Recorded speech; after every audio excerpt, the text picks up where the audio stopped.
美国早就动手了，就是在过去这段时间，所有的伊朗的抗争行为都是 CIA 干的，所以今天美国跟摩萨德把他所有在伊朗潜伏的人马，通通都投入了这场所谓的这个骚动里。但是在这个骚动的过程当中，我觉得他们万万没有想到，说这个骚动没有推翻伊朗政府。在过去这段时间，我们看到各种报道说伊朗断网，可是呢，星链却成功的突破了伊朗的断网。星链在地面上要有接收站，要有发射器啊。那不是一台的问题，那是几千台。那几千台什么时候运进去的？你说不是 CIA， 不是摩萨德，谁做得到？所以美国早就动手了。只是说他不敢打地面战而已。我们要持续的关心到中东的战事，因为现在看起来是即将要开打的前戏了吗？中国大陆跟美国的军事武器是已经全部逐渐的投入到这个在中东附近的战场了吗？今天会一起的来做关心，尤其现在要看到的是中国大陆强势的它的强援抵达了伊朗，以色列只是慌张急求川普来突袭开战，24架的 F-15E 已经急奔中东了。中美军武巅峰对决，难道真的要开打了吗？今天会一起做解读。3个火线话题，今天请来宾帮我们来特别看，包括了现在特别提到了 LexX 上面的这个报道，上面写说呢，16架的中国军机已经急奔德黑兰了，包括红旗9B 疑似也到位了。这个到底是军事援助，还是等于是中国大陆？难道会真的默默的下场吗？难道中东会出现第3股势力吗？美国在这个情况之下，还能当作是没有看到吗？第二件事情是，伊朗在最近几天高调的放话说，他们已经成功试射了洲际弹道飞弹，而且可以打到美国本土的，这是真的吗？还是一种心理战呢？美以会不会因为这句话而被迫提前动手呢？美以还在等什么？最后来关心到的是，以色列也放话，他宁可承受来自于伊朗的700枚飞弹，也要推翻伊朗政权。这一种极限的挑战，会不会迫使中国大陆跟俄罗斯也介入在中东战事当中？今天就这些议题，我们都会一起的来做分析。中东现在火药味一触即发，伊朗难道真的不再被孤立，有了中国大陆甚至俄罗斯的帮忙吗？正在悄悄的接收中国的军火吗？这是来自于 X 博主 War 上面特别做了一个爆料，说伊朗近期收到了大陆制红旗9B 的防空飞弹系统，并且在过去56小时内，至少16架中国军用运输机已经直奔德黑兰了。另外一方面，伊朗则是再次的对外宣告，成功试射了洲际弹道飞弹，射程甚至他说直指美国的本土。这样子的一个测试，虽然还没有获得外界的一个证实，但已经让国际社会非常的紧张了。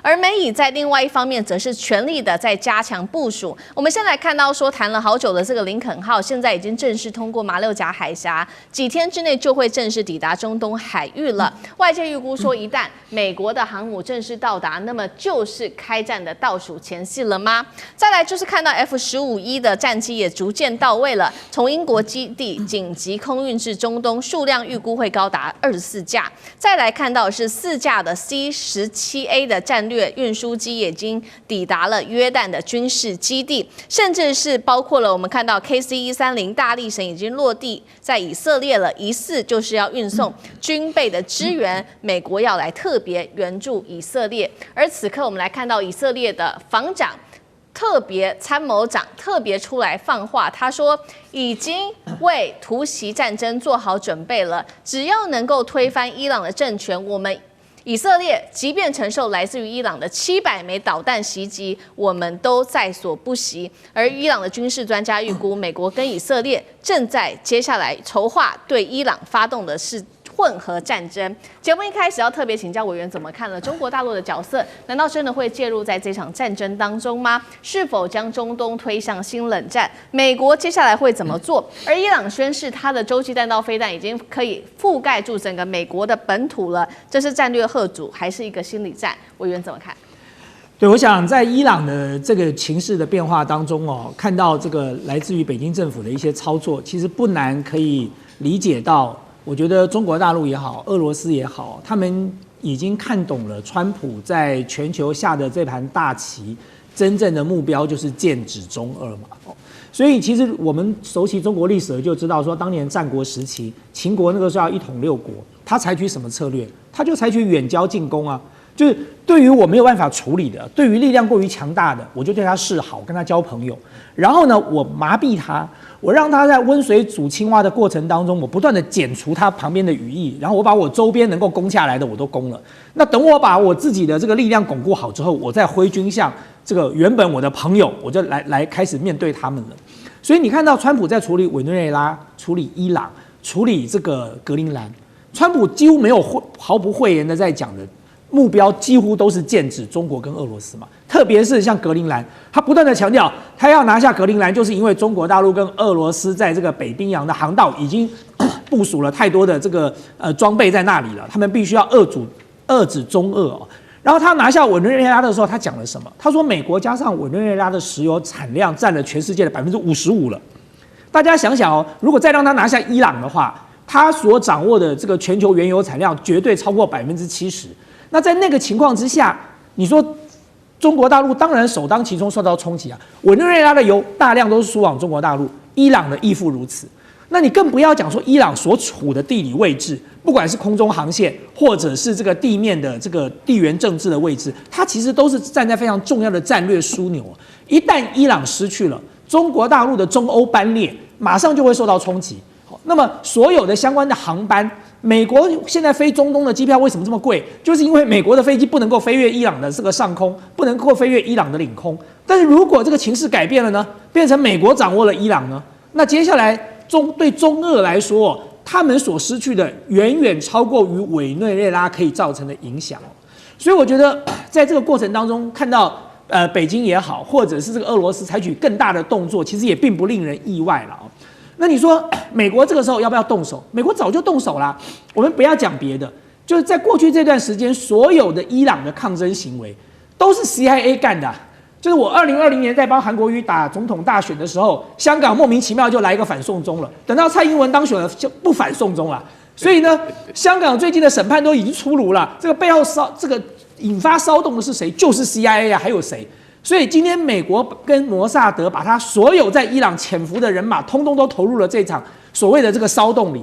但是在这个骚动的过程当中，我觉得他们万万没有想到，说这个骚动没有推翻伊朗政府，因为这个骚动的群众他们缺乏一个核心的精神领袖。但是大家要注意一件事哦，在过去这段时间，我们看到各种报道说伊朗断网，可是呢，星链却成功的突破了伊朗的断网。各位，星链到了它上空，不是说你打开手机就可以连上星链的。星链在地面上要有接收站，要有发射器，那不是一台的问题，那是几千台。那几千台什么时候运进去的？就如果今天没有地面的这些接收跟发射器，就算星链的卫星全部集结在伊朗上空，打开手机什么都收不到的。那这么长时间的部署哦，你说不是 CIA 不是摩萨德，谁做得到？所以美国早就动手了，只是说他不敢打地面战而已嘛。今天以色列虽然讲狠话，他说我承受你700枚导弹也在所不惜。对，我打了你700枚，可是你还是没有办法入侵我的国土啊，因为你离我有距离，而且我国土这么大，你要占领我整个伊朗吗？你要怎么占领？这现在也是美国的难题啊。他就算来了 F-15的这个战斗机，他就算运了再多的这个相关的装备，他就算林肯号到了那里，他还是要地面部队，因为那是伊朗，那不是一个这么简单的国家。你美国打伊拉克，美国打土耳这个阿富汗，要不要地面部队？要啊，他要大量的投入地面部队。所以对美国来讲，我觉得他现在最大的两难就是，他究竟能不能够在损失最小、付出最小的情况之下达成这个任务？那么我认为美国在评估当中，所以这个时刻中国大陆采取更大的动作，我觉得是有助于牵制住美国，让美国要重新思考。那你说至于说伊朗有没有洲际弹道飞弹我觉得也不无可能啦，因为其实对中国大陆跟俄罗斯来讲，你要帮助伊朗最好的办法就是让他有洲际弹道飞弹，不管是你给他，或者是你帮助他研发。因为只要他有了，他跟美国就是要做保证相互毁灭。那么美国就要想一想了，就我如果真的要发动战争，或者我让以色列发动战争，我的国土会不会受到你洲际弹道飞弹的攻击？这就是美国要考虑付出的代价了。好，这一场可能即将要引爆的战争，现在看起来也涉及到了中国大陆跟美国，还有俄罗斯等等各个国家的武器的一个对决。那刚刚委员帮我们提到了，现在美国在伊朗这边还是缺乏地面部队，不过现在眼前有包括林肯号逐渐要到位，然后再加上战机等等，有了包括伊朗的方面，他现在拿到的是中国制的红旗9B 等等，还有它的运输机现在运一些武器，真的能够有效的阻挡来自于美以的攻击吗？干哥又怎么看？好，我特别注意到，就是说，中国军用机军用的运输机有16架紧急飞往德黑兰。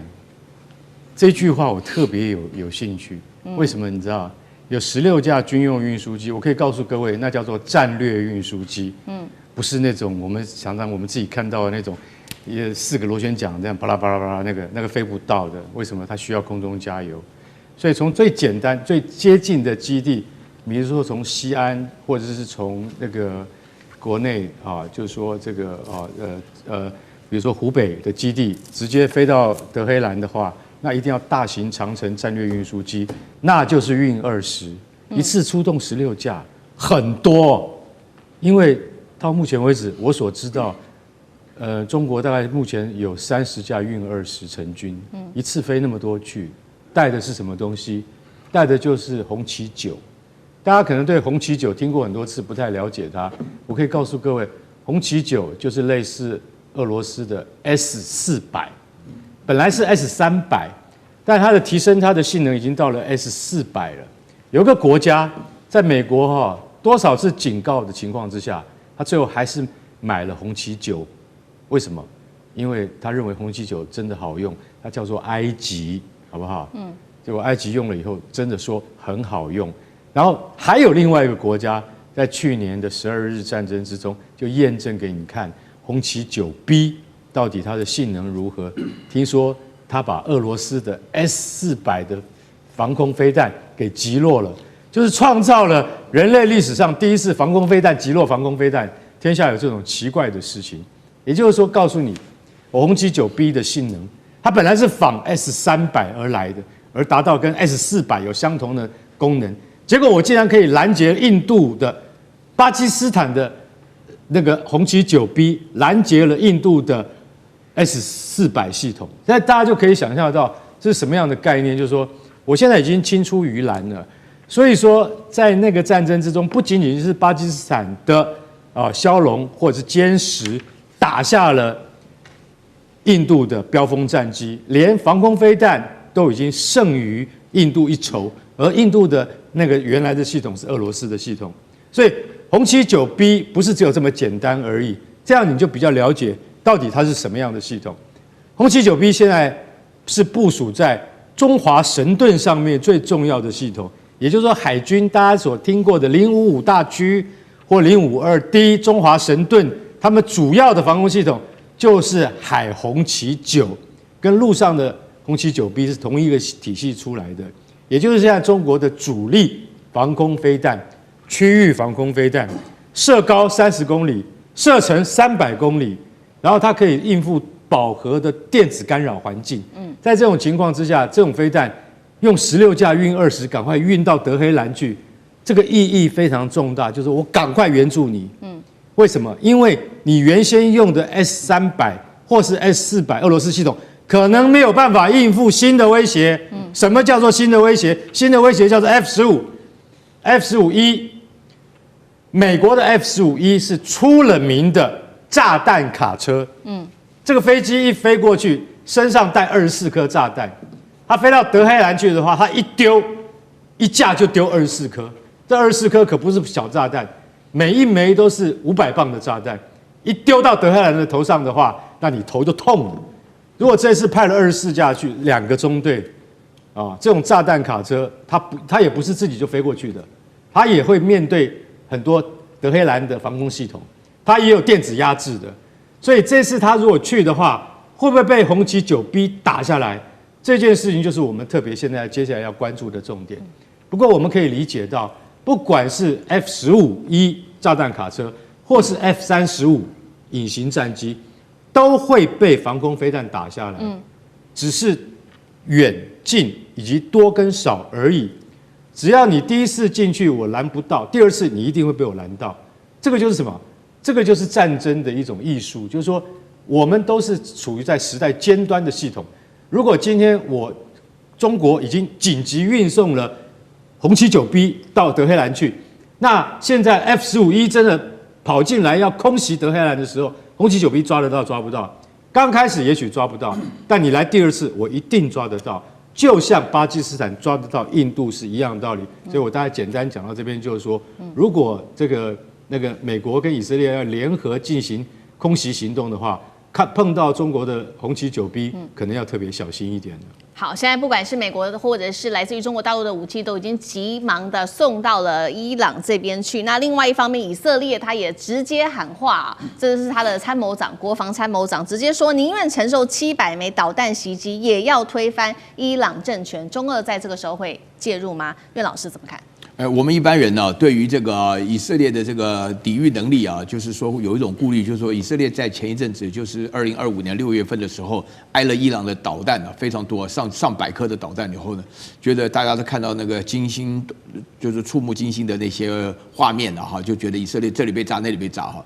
但是实际上的话呢，我告诉大家，就是说以色列本身呢，现在是基于3个理由啊，它是对于这个伊朗的话呢是非要动手不可，所以他的参谋总长扎米尔啊，他的表现的态度非常强悍，而且以色列从以色列已经打了2年多了哈，以色列现在没有停的意思，就想要毕其功于一啊，要把伊朗收拾掉。有3个理由是非常重要的，就是说伊朗本身来讲的话呢，就是以色列会攻打伊朗的主要理由就是以色列注意到伊朗的核能的提炼的整个过程并没有被全部摧毁掉。这是大家现在都已经知道的事情，而且以色列的话呢，非常非常担心伊朗拥有核武器。一旦伊朗拥有核武器，再加上飞弹、导弹的话呢，它一定会对以色列发射。这以色列这样认为啊，实际上的话呢，也可能是对的。然后第二个的话呢，就是说伊朗的带头呢打代理人战争呢，那个叫抵抗之湖啊。那么现在的话呢，整个基本上只剩下伊朗了。啊，其他的话呢，从哈马斯开始到这个也门的胡塞武装啊，到这个叙利亚呀，到什么所有原来支持伊朗或是说伊朗拿钱在支持的代理人战争的话，现在都被以色列打垮。所以以色列现在就是说要把伊朗的借这个机会呢，就把它真正的打垮一下啊。所以说那个第3点原因的话呢，就是以色列认为是机会难能可待。这个机会的话呢是2方面，一个是川普在当总统，另外一个的话呢就是伊朗前一阵子的话呢闹得很厉害，伊朗闹的原因啊，除了颜色革命的因素以外呢，还有一个是通货膨胀的问题。现在的话，1个美元可以换到伊朗的钱了140万呢，140万。所以伊朗人的生活当中的话呢，普遍来讲是不满意的。不满意呢，那以色列呢，前一阵子呢，突然表现得出奇安静。就是基本上是在搞内部的这种联络了啊，那个摩萨德就开始动作，所以说这3个原因合起来的话呢，对以色列来讲的话呢，只要我能够抗得住第1波、第2波的导弹攻击的话呢，能够借这个机会让伊朗什么呢？不一定要让它消灭，也不一定要占领它，要让它乱，3个乱啊，所以说它就够了，以色列就够了。所以说在这种情况下，我觉得中东的战争是一触即发。好，接下来在军事上面，我们今天要关心个事情是中国大陆一出手，现在中东的战力是否天翻地覆了呢？因为最新消息有伊朗现在的飞弹库是满血复活，有一个说法，2000枚齐射会来压垮以色列。那么底气来自于哪里呢？根据外媒的报道，就是来自于大陆。另外也传出来说，伊朗要买大陆的歼20跟红旗9B，如果真的发生的话，对于这个接下来的战力会有什么样子的影响呢？我们都会一起的来做关心。赶快来看到，难道这一次伊朗真的是满血重生了吗？因为就在11月12号这一天，伊斯兰的革命卫队在首都的德黑兰这边举行了这场非常大的这个叫做国防的成就展，立刻是陈列出了各种的武器哦，包括数十个不同型号的，不管是飞弹或者是无人机哦。那么这当中包括了有极音速飞弹啊、尼什，还有这一款叫做海巴尔谢坎的弹道飞弹，其中我们要来特别关注到就是这款弹道飞弹，它有什么样子的一些优势跟它的战力呢？它号称是伊朗版的碉堡克星，射程啊高达了1400多公里，那么弹头重量500多公斤，它的瞬间的撞击的速度可以达到3马赫的一个速度哦。所以我们来看到 CNN 这个时候就点名了说，伊朗为什么能够在这么短时间，只有半年的时间就能重建它的飞弹军火库？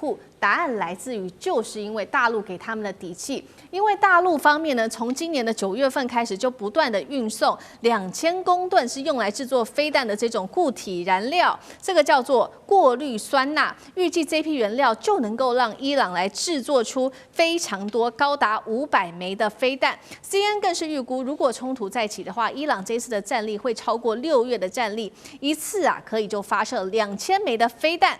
压倒来自于以色列的防卫。伊朗半年内又快速的复活，基因素飞弹再加上碉堡克星，以色列的噩梦来了吗？难道他的底气是真的来自于北京吗？张将军怎么看？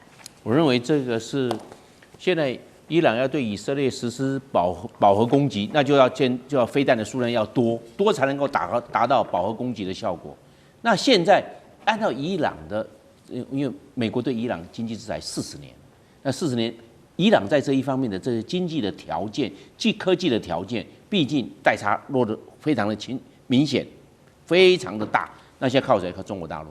那中国大陆，那伊朗穷啊，但是伊朗有一个好处，叫伊朗石油。伊朗最大的石油输出的地方就是中国大陆。好，那拿石油来换钱，拿钱来买技术，买相关的零组件。所以我认为它必须有3个突破。第一个，飞弹的燃料，因为现在飞弹呢很少用液态了，液态毕竟这个不稳定，而且这个装填之后20小时要发射，那都用固态。那固态燃料，那现在谁能够供应？那像中国大陆买嘛，很容易拿钱来买，所以我们讲的是固态燃料。第二个零组件，伊朗做不出来的啦，它只能拼可以。那这个重要的零组件从哪边来？要从中国大陆。我们知道这个伊朗在中东啊，因为它8000多万人口，算是一个在整个中东阿拉伯地区算是个大国啊，它又是这个回教什叶派，是比较主张激进的基本教义派的，是这样。那他这样子很简单，要向中国大陆买零件。那中国大陆，你既然要买零件，中国大陆的专业的人员、技术的代表也要靠中国大陆，要这个样。然后最后一个，伊朗是不是要我们讲 offset， 就是技术输出？就是说我不能一直在靠中国大陆了，你要到时候要教我，我也要会啊。是要这个样，我不能一直靠你技术代表过来啊。那伊朗在这方面也要形成一个气候，就是技术的保障，希望伊朗到最后能够自力更生、自主国防，是这个样。那这样的话，我认为威胁最大，我们看到来了以色列，但是我们知道以色列它会相应的来提升它的军力。它现在整个中东的地区，你先来看，首要的目标反而是伊朗。你看看这个加萨的这个巴勒斯坦也好，这个黎巴嫩真主党也好，现在叙利亚也被美国摸头了。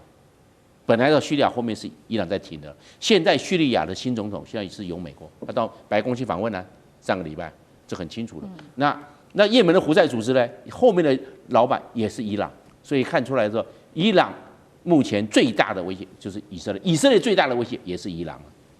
那个沙烏地阿拉伯沙特啊，反而跟这个以色列之间的关系是比较处于这个冷和，比较但有一些心结，但是问题是美国在后面，那2个就不会没事。只要美国在，这个以色列跟沙烏地阿拉伯2个会没事，那就是伊朗。所以伊朗在这方面，它所承受的威胁可能会越来越大，来自于以色列，因为以色列把它周边的都已经解决了，它就可以专心应对伊朗。那伊朗的威胁压力增加，它就要找替代来源，就是中国大陆。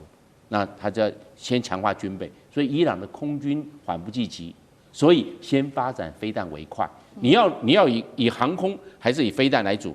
你哪一个？航空时间久，成军的时程拉得很长，没有办法，缓不济急。但是飞弹很快，飞弹直接现在它又是3倍音速，到最后面3倍音速，将来伊朗可能还会往极音速去发展，就是高超音速要到5倍音速以上，所以变成载的弹量要够500公斤以上，0.5公吨以上了。另外一个速度要快，然后看看伊朗在这方面最重要的，我们的 CEP 值就是圆周弹道误差要准。你不能把弹道黄胶，你打出去就弹道黄胶啊。换句话说，惯性导航跟这个卫星导控里面的抗干扰能力还要够强才可以。所以伊朗在这一方面绝对要靠中国大陆，中国大陆支援多少，伊朗的飞弹的技术才会提高到多少。好，所以我们看到伊朗现在面对加剧的地缘政治，来自于美国跟以色列的这个威胁哦。所以刚刚将军帮我们看到嘛，先来做比较简单的，至少先把飞弹发展起来，再好好的布局它的空军。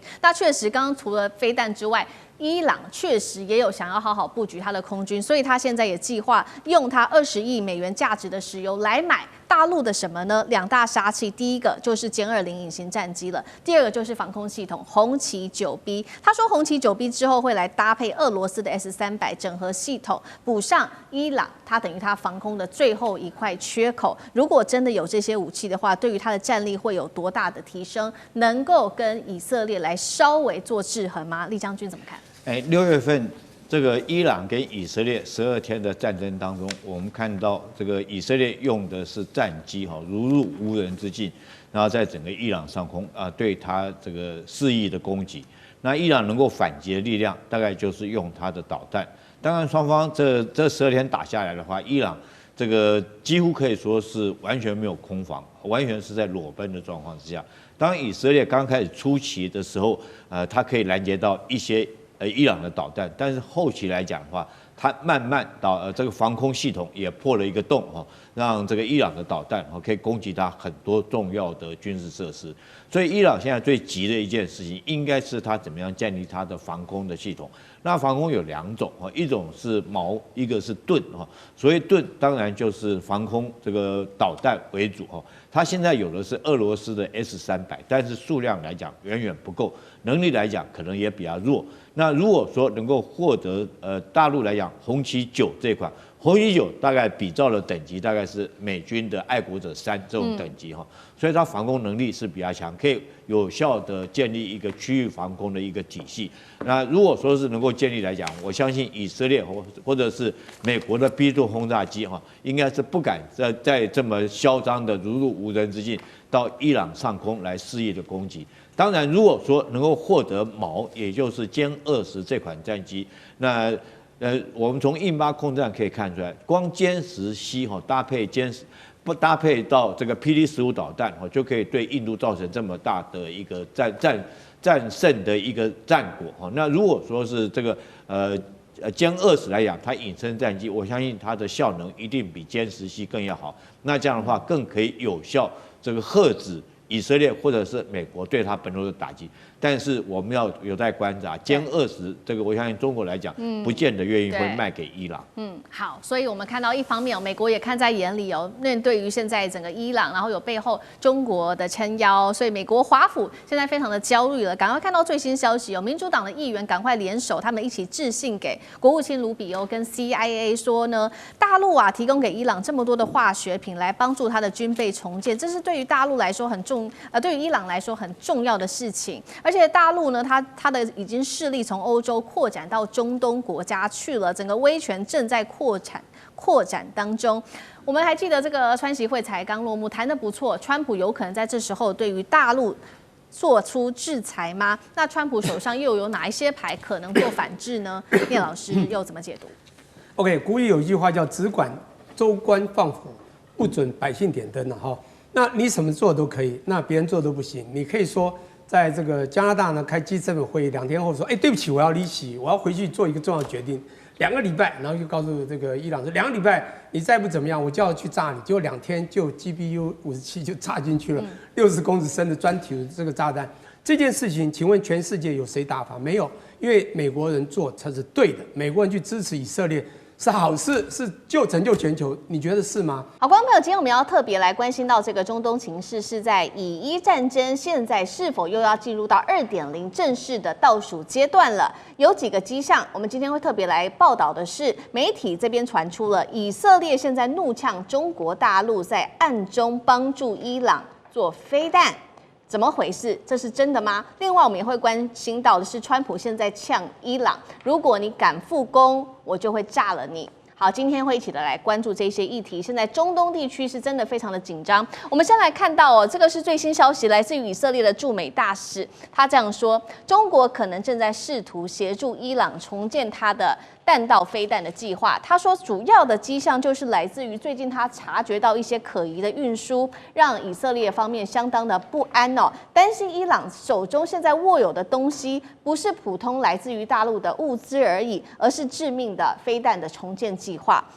在这个消息出来之后，他也特别的警告说了，如果计划成功，对以色列会造成一个毁灭性的破坏。华府听到这个消息之后，是立即升高了备战。最新消息，我们要来看到川普总统也说话了，他说，伊朗当局试图要重启遭到美军轰炸的核子设施，如果成真，真的做了，美国将会再度的出手攻击伊朗。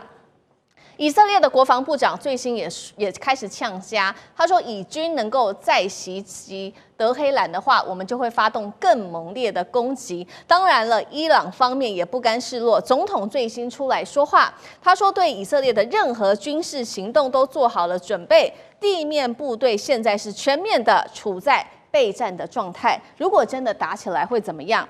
美国跟以色列能够撑得住吗？我们先来看到因为在这一次以伊冲突上一回的12日战争当中，现在有个最新报告出来，说美军在这一场12日战争当中，其实损失非常的惨重，发射了超过150枚的这个拦截弹 THAAD。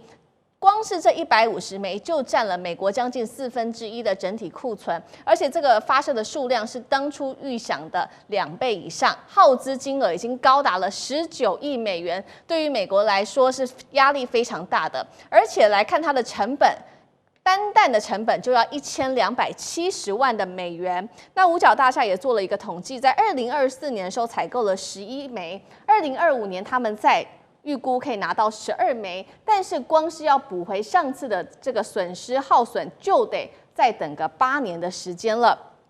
另外呢，这一场冲突呢，也让包括了铁穹还有大卫投石所剑3，再加上刚刚讲的这个拦截弹多层的使用验证，它是可以成功的，但是也暴露出了美军现在的致命的缺点，就是如果来自于伊朗的饱和攻击持续进行的话，还是可以让美军的防线崩溃的。尤其他们现在最害怕的传出就是来自于大陆的飞弹，包括了他们的东风17、东风26。节目一开始我们要来请教尚志哥怎么看？这一次如果消息成真，也就是说中国真的出来支援伊朗的话，提供技术跟关键的零组件，那伊朗的中程飞弹有没有可能快速的在技术上面做提升，打到以色列，威胁到当地本土，突破现有的防空系统？尚志哥怎么看？这个消息确实蛮令人意外的哈。指责中国大陆介入了这个以伊战争，我想首先还是显示中国大陆现在军事非常强大。那么无论俄乌战争或等等，中国作为一个美国之外的一个绝对的变数，所以只要涉入这点的话，大家都会侧目的。但我们要看这个消息啊，我觉得现在任何指控中国，大家要看那个消息的层面。现在这个是驻美国的以色列大使。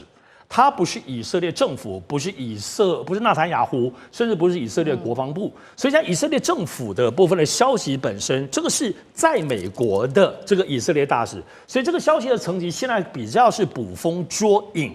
当然，我们也不能够否认说，都知道以色列在整个它的军事情报方面来讲是很厉害的，所以他现在指控当中有一些运输性的可疑性，是不是中国介入呢？所以我们要看看到底中国介入之前，首先我们必须得要了解中国大陆跟以色列跟伊朗的关系，长久包括军事啊，我必须得说，中国跟伊朗的关系，包括伊拉克等等，其实非常非常久远。我们都以为是现在，但不是。它其实真的是在60、70年代，在中国大陆其实解放之后来讲，其实在整个阿拉伯地区算是很早就承认中国大陆政权，所以他们其实非常非常的深入。但是，相较于伊拉克跟伊朗，其实伊拉克跟中国的关系过去比较好。所以伊朗是什么概念呢？因为伊朗其实在过去非常有钱哦。你要知道，在70、80年代，伊朗那时候是有钱到死掉，比中国有钱几百倍的。其实伊朗长久以来，包括他们的军事系统的开发，其实是自己有一套系统，跟俄罗斯的部分合作关系，其实跟中国在军事方面比较疏离哦。也就是说，这里头伊朗有自己本身的傲慢，或者是我们讲比较自洽，中国到讲，或自己本身就是觉得自己很 OK 哈。那中国跟以色列过去的关系，其实也是在军事方面其实是竞争的关系。因为都知道以色列发展自己的军事科技，有自己一套系统，跟美国的很多的关键技术都是整合在一起的。所以我们看中国跟以色列，中国跟刚刚讲伊朗之间在军事上其实比较疏离，而在中国最近我们看到全世界这种包括金砖国家、南方国家的这些布局里头，伊朗也没有那么热衷，也不是那个很激进，还相比较俄罗斯跟其他巴西跟国家来讲，伊朗是很退到后面的。所以我们现在讲说，在这个时间点上，中国就大举的在军事方面支援支援伊朗，我认为这个东西是不太可能。当然，我认为因为伊朗在这次在打的过程里头，我们发现第一个刚刚讲攻击以色列很厉害，因为他们有很多的包括自己生产的这些炮弹，但是防空系统比较差，被以色列当中攻击炸得死去活来。我认为，如果现在中国有可能帮助任何我们只就伊朗的需要，他真的需要的不是攻击性的武器，他需要是防守性的。而且我们知道，在中国大陆在防空系统，其实在过去印巴战争，我们看到厉害之处，可都知道巴基斯坦用的东西大概中国的1%而已吧。中国大陆的防空系统除了结构性的大阵仗，也有很多灵活机动的，可能非常适合现在伊朗的需求。所以如果真的有可能交集，我个人认为是在防空系统，不是攻击系统。但回到最后讲中国立场，我觉得中国大陆现在长久以来在现在整个发展，而且跟美国的关系、关税战各方面的竞争，所以它不太可能开发另外一个战争。所以这里头的系统性的支援，我是指在战争上，第一个你要介入以伊战争，以中国现在的全球布局的头脑不会做这事儿。但是呢，如果在某一些边界上来讲，不会触及到攻击性。就如果对伊朗跟他的关系，如果这个防守性质的部分，我认为不是没有机会，但我相信中国大陆非常谨慎，所以最后结论就是说，以色列现在的情报战的掌握，说这个东西究竟是提早先把你说破之后就不要让你中国来帮助伊朗，我认为这可能性比较高，而且说真的现在大家有些暗度陈仓，中国跟伊朗的部分，我认为几率是比较低的。同样的问题，大家有什么看？就是中国是会提供，就是比较多的是防空啊、防御性的武器，胜过于攻击性嘛。那如果拿到这些之后，对于整体的，包括了伊朗的战力，又有多大的提升？当然啦，这一次事实上到最后阶段哈，就是以色列跟这个伊朗这次战争的后阶段，我们也看到了伊朗的飞弹的这个穿透率哈，已经接近40%了。一开始大概不到10%，最后到15%，最后阶段就到差不多40%。我想对以色列、对美国来讲都是大出意料之外。那怎么会有这么精准，而且呢穿透率这么高？这个对以色列的国防来讲是一个致命的威胁。那所以我觉得他们现在一定在找原因，在找补这个缺口。那不过你要知道，其实在这个远距这个超视距攻击的话来讲的话，应该是攻击方有利于防守方。为什么呢？你只要打过来的话，防守方一定要设法拦截。你这个拦截，你高空、中程的跟这个低空，你3种都要防啊。高空的时候没有拦到，你中段你就要拦截，然后再接上你这个在这个最后进程的拦截。这个东西不是1:3了，你一颗飞弹过来不是3颗了，可能更高的这个飞弹的使用量。所以呢，事实上是我觉得未来的现在的这种飞弹远距的这种所谓的超视距攻击来讲，应该是攻击方比较有利，防守方那是一场消耗战。那所以我觉得这个讯息的放的方式来讲的话，是以色列驻美大使在接受美国之音访问的时候，他说在猜测有这个可能。所以刚刚尚志兄讲的也很对，就是基本上他可能是怎么样？先警告，因为他知道这个，如果说中国大陆提供中国大陆目前最先进的导弹的科技给伊朗的话，那以色列就是真的就陷入一个极大的困境里面。是，而且美国跟以色列对伊朗来讲最大的弱点是，他们不能派这个地面部队进去，以后打的都是远距战。那伊朗国土辽阔，人口众多，对不对？易守难攻。那跟你打这种远距的这种超视距的，用飞弹飞来飞去的话，这样打下去的话，以色列可能招架不住以色列不到2万平方公里的土地对不对？所以这个情况下，我觉得他们把所有最坏情形都讲出来了，而且这是一个警告，在警告中国大陆。可是中国大陆的科技尖端科技也不是这么容易就给伊朗的伊朗的政局也没有这么清楚过去被渗透的那么厉害。它里面这些这个所谓的党政军高层，随时就被以色列的这种所谓的这种斩首攻击就干掉了。你中国大陆提供伊朗这种高科技的话，伊朗守不守得住秘密对，所以你要挑选合作伙伴，你要看这个挑选的合作伙伴他够不够。它有没有那个好保密，是不是本身够严谨？对中国大陆没有必要去淌这个浑水。我给你几架这个歼10C这种我给你一些红旗9就已经很不错了。那你要把中国最进步的所谓的超高音速导弹的技术交给伊朗的话，那可没那么简单啊！你要想要拿中国花了多少功夫会给你这种最高科技的，而且你现在打的也不错啊。你现在最后你看，在这个跟伊朗最后，伊朗跟以色列最后阶段，它的穿透力我刚刚说接近40%啊。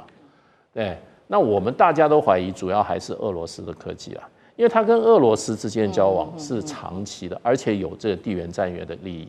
所以中国大陆来讲的话，事实上的话，基本上的话，当然不希望伊朗倒到西方了，变成巴勒维时代变成这个美国在这个地区的一个什么。一个抓手，那对中国是不利。不过伊朗现在也没有这个问题啊，所以我觉得以色列是先怎么样？先告状，然后先警告，然后跑到美国去告状。你想莫萨德这么厉害的，如果有消息的话，他会只是在透过这个管道来放点风声吗？那所以我觉得这个就是有一点点恶人先告状。那中国大陆的尖端的武器的科技也不会这么简单的交给伊朗这样子可能会随时泄密的国家。好，所以现在以色列也确实是很紧张了。除了伊朗的导弹他们要防卫之外，还包括来自于可能俄罗斯提供的，甚至是中国大陆说也有可能不是完全排除这可能性，提供一些技术上面的协助等等。那刚刚也提到了以色列方面也很担心大陆这边会提供不管是什么东风1726等等。那又有12日战争过去的经验，接下来以色列会怎么做？好，那个我讲一句实在话那其实老实讲一句，美军这次在12日战争之中帮了很大的忙。为什么？因为美军出动了战区高空防御系统那是终极的防御系统。为什么呢 ？THAAD 萨德其实老实讲，这个东西非常敏感。10多年前要在南韩部署的时候，就产生了乐天事件。为什么？因为他用的那个地是韩国乐天集团的地。他说：“你敢让美军在这边部署，以后你们乐天娱乐在中国就不会有市场了。”然后这一招果然有效。然后真的，韩国政府到最后只好说：“我们不再扩张这个萨德系统。”那大家要知道，萨德的飞弹现在一枚已经到了一枚，听清楚，单价1270万美金。那根本是天价。20年前。我们台湾的国防部长叫唐飞，他就已经讲过了，萨德的前身THAAD 的前身叫做 TMD 那叫做战区防御系统。他当时就讲这个是天价，我们不会掉到这个钱坑里面来。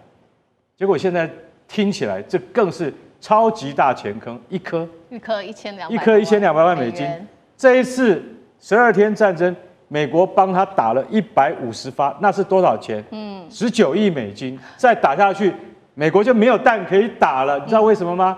因为他一年只能够生产大概一打就12枚，像2024年下单11枚，今年只能买12枚。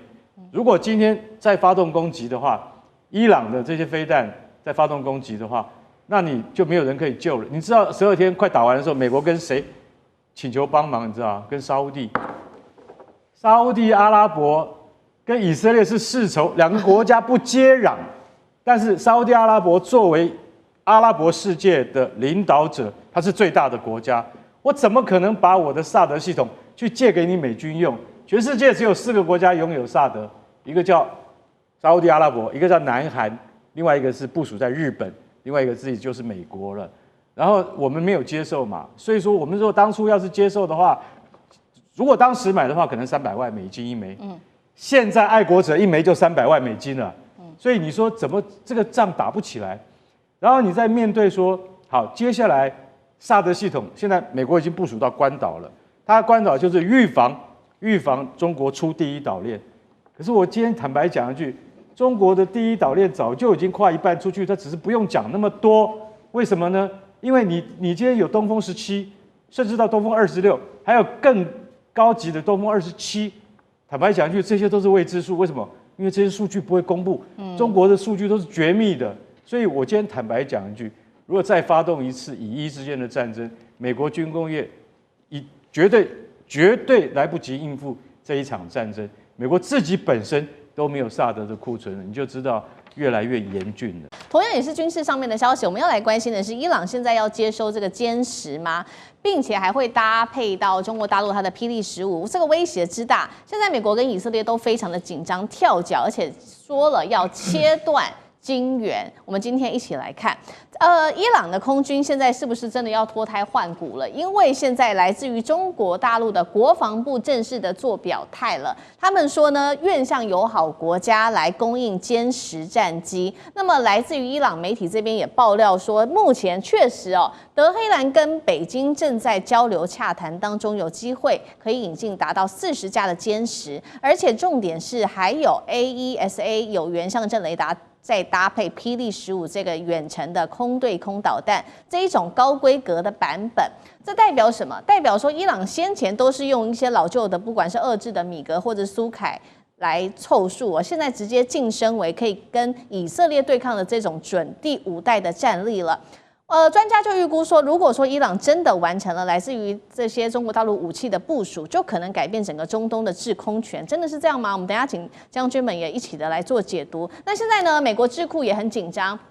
所以美国智库就喊了说，应该要赶快做的动作，包括呼吁说，中国跟伊朗的军事经济链要赶快把它切断，并且放话要封杀中国买伊朗的石油，因为伊朗的石油真的对于伊朗来说是非常的重要的。中国买伊朗的石油、原油的这个成数大概达到90%哦。那么伊朗它军事预算当中有一半其实都是来自于石油跟天然气的收益，它才能去发展它的现代化军事武器。所以节目一开始赶快请教张将军怎么看这一次的歼10搭配刚刚讲的嘛，这个雷达跟霹雳15到底有多大的战力？美国智库是真的感到害怕了吗？那接下来美国说要对中国制裁，中国大陆会不会缩手呢？张将军怎么看？我认为伊朗要去克服的，我认为还有3个关键的因素，他要去解决。第一个，他买的40架这个歼10数量对伊朗来说是太少了。你40辆就一个连队而已啊，就一个连队，这一个连队里面只有2个中队，一个中队20架，2个中队40架。伊朗那么大，164万多平方公里，结果你在40架歼10，你可能说聊胜于无啦，但是我认为你自己散出去你就知道，你要分散部署吗？你40架已经不要分散部署了，你就分2个好了，一个基地20架，你也只能这个样啊，你不可能5架，那怎么维护啊？所以他没有办法，没有分散部署的问题，它数量太少。伊朗太穷了，国土面积太大了，40架一撒下去根本没有，有根本那只能讲聊胜于无。我讲的数量问题。第二件事，训练问题，他能不能训练？你这个训练出来成军的话，真正有作战力啊。一个我们讲的一个飞行员，从基本飞行到高级飞行，喷射机，然后再到歼10C，真正完成战斗之后，变成一个组合训练，没有3年5年下不来，你飞机还没拿到嘞。你现在是不是要做这个训练？所以这个是5年后的事情。5年后的空权发展是怎么样？都日新月异 ，AI 都出来了。现在都是1架歼击机出去外面带3架，最多可以带6架无人机做中程僚机。现在已经朝这个方面去搭配。伊朗还没有。另外一个不要忘了，它只是一个战斗机飞行完训了。那现在不要忘了，伊朗没有空中预警机，没有空中预警，你战斗机上来的时候谁来管？地面管制站，地面雷达管制。你雷达管制那还是传统。那现在已经变成系统化、组合化的作战，伊朗在这方面根本跟不住。问题出在这个地方，你看看这个方方面面，伊朗有没有准备？根本没有准备。另外，现在以色列针对伊朗，摩萨德会针对伊朗做情报收集，这些歼10C它的电磁频谱、雷达参数、电站参数是什么？这个摩萨德在收集。所以将来打仗打空战，将来打仗的时候啊，打电站那就出来了。为什么？以色列在搞这些。因为我们来看。伊朗不可能成立一个攻势空军，它一定是守势空军，因为它要跨到打1000公里外的以色列去轰炸吗？难度增减，难度不会。那你只能没有空中加油机，那你也只能在本土空防做一个守势空军。那守势空军能够对以色列产生多大的威胁？没有，你守势空军啊，只有以色列来这边轰炸，来这边作战啊，你更没办法。而且知道以色列他这一次去炸这个伊朗是通过叙利亚。叙利亚现在是沙姆解放组织控制，他对以色列是采取一个不对抗主义，你的以色列空军过来了，他目迎目送，炸完了从伊朗回来了，回到以色列，他是目迎目送，是这样子。叙利亚没有空防，他对以色列通过他的领空去轰炸伊朗，他不做任何拦截。你想想看，那这样子的话，那伊朗的空防威胁是更大。所以我们方方面面来看呢，关键就在那以色列还会发展弹道飞弹，那这样的话对伊朗的那个放歼十七的那个机库、机堡、地下防置做轰炸，所以将来伊朗在这个空权上面、制空权上面能拿回多少，我认为并不乐观。好，同样的问题，将军又怎么看？但是最起码伊朗先踏出第一步了，这个所有战力建立一定是从零开始慢慢往上增长。那你永远不踏出这一步来讲的话，你永远空防是零哈。所以我觉得伊朗来讲，40架确实要建立整个国家的空防体系来讲的话，确实是不足以。可是代表说伊朗开始感受到制空权的重要，他开始愿意踏出这一步。那第二个含义来讲的话，他如果说是中国大陆愿意将这款战机卖给他的话，也是代表外交上、军事合作上一个突破哈。那第三个，我觉得中国大陆会卖，为什么呢？因为这时候中国大陆一直很想借这个机会，它的影响力深入到中东地区去。那大家看，如果说是中东下面就是所谓的波斯湾嘛，那上面来讲的话，隔着里海就到俄罗斯，然后接着过去，如果说从陆路过去的话，就是土耳其。其实伊朗在这个地方来讲，有它一个这个战略的一个地理上的一个地缘战略的重要性。那中国大陆当然很想对这个地方势力希望能够影响到这个地方。那以往来讲，因为伊朗来讲哈，它的角色它摇摆不定。我觉得这次很明显的，美国轰炸伊朗以后，可能让伊朗下定决心要向中国来靠拢，愿意让中国影响力进来。那这个40架战机是第一步所以我觉得这只是开始，代表后续的含义。你要看中国影响力就可以进入到伊朗嘛。那伊朗来讲，他开始感受到这个制空权的重要。那第二个我要讲了，40架虽然没有办法全面空优，可是你知不知道它可以局部空优？所以我们作战来讲的话，就是说我没有办法全面赢你，可是我只要在关键节点上面，我保护我自己重要设施，我就好了。比如说，我讲40架战机，它可以部署在哪里？它比如说核设施的位置，它部署在这个地方我别的地方让你炸，但是核设施位置，如果说你要进来的话，那试问一下，如果说真的部署了这40架战机在这次它的核设施附近来讲的话，那 B2 轰炸机还有没有能力这样大拉拉如入无人之境对它实施轰炸？这就是局部空优，我只保护这个地方。那第二个来讲，它这个搭配霹雳15，那上次这个印巴冲突的时候，我们看到霹雳15射程是180公里之外将敌机击落。那事实上搞不好更远200公里都有可能，这个数据我们不知道但是最起码可以肯定的是180公里。那你知道以色列来攻击它的话，以色列用的都是战机就是 F-15、F-16或甚至 F-35，它有一个短板，就是它到伊朗去轰炸完以后，不管来之前或回去之后，中间一定都要有空中加油。那如果说是歼10，它专打你的预警机或者专打你这些加油机，那你以色列战机你回去的时候，如果没有奶妈帮你加油的话，你威胁就会加重你要对伊朗空中这个轰炸的一种困难度就会提高。如果有这种飞机来讲，他就担心，那我要不要提高我自己的加油机的安全的维护，就会增加它的难度。第三个，它可以部署在哪里？我觉得荷姆兹海峡，大家去看看荷姆兹海峡，这个对面就是什么地方？旁边就是美国的巴黎就所谓这个中央司令部的位置，以及也是它第5舰队司令部的位置。那如果这群战机摆在这个波斯湾的对面，摆在巴林对面来讲，我想对美国来讲还是有这个如鲠在喉的那种感觉，因为一架飞机一直对着你，虽然说我可以将它击落，可是对我来讲永远就是一个威胁。所以40架战机不见得能够帮助他打胜仗，但是确实是可以增加美国或以色列要对他攻击的一个困难度会提升很多。好，至少这个伊朗开始做了买了40架的这个歼10。那么重点是刚刚将军也帮我们提到了嘛，它其实可以局部的保护自己这个空优，尤其在核设施上面。所以现在呢，看到以色列就非常的紧张。以色列最近又有动作了我们就来看到说，以色列的国防部长这边喊话了，说接下来只要感受到任何的威胁，就会直接的打击伊朗。尤其这个时候，欧美情报又爆料了，伊朗早就已经把它的这个高浓缩铀转移到安全的地点，核计划最多呢，你也只能再延后个几个月而已所以上次美以的攻击确实搞不好就是真的没有打到痛点。到底怎么一回事？杨老师又怎么看？据传是伊朗要买40架歼10C，但其实9年之前伊朗曾经一度要考虑买100架歼10C，但是自己内部决定不买中国大陆解放军的歼10C，而想要去买法国的标风。那结果呢，受到法国跟欧洲这边的禁运所以呢两头落空。所以他们都在想，如果9年前他买了100架歼10C的话，现在这个情况说不定搞不好是今年4月的时候印巴战争的重演这也不一定。那你现在买40架够不够？刚才张将军讲得很清楚，所以俄罗斯的专家已经说，40架不够，要买400架。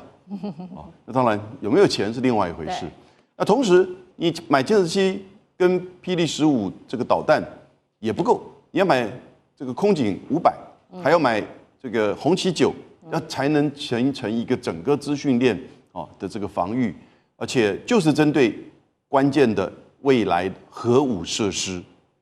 因此，伊朗如果决定要继续发展核武的话，他就一定要再继续的掌握弹道飞弹以及部分的，就是防卫性的制空权，他一定要这么做，不然拒马会完全的重演那但是以色列当然就知道在你达成建军，然后呢进一步的制造核武器之前，它就会不断的轰炸。那问题是你能够不断的轰炸吗？因为以色列在那个12天战争当中遭受到伊朗的弹道攻击，也是全国的受创很深因此，他还能再重演这样的一个剧码，美国还会再帮他用 B2 去炸伊朗的任何的地方吗？所以这个都我觉得可行性不至于完全的重演。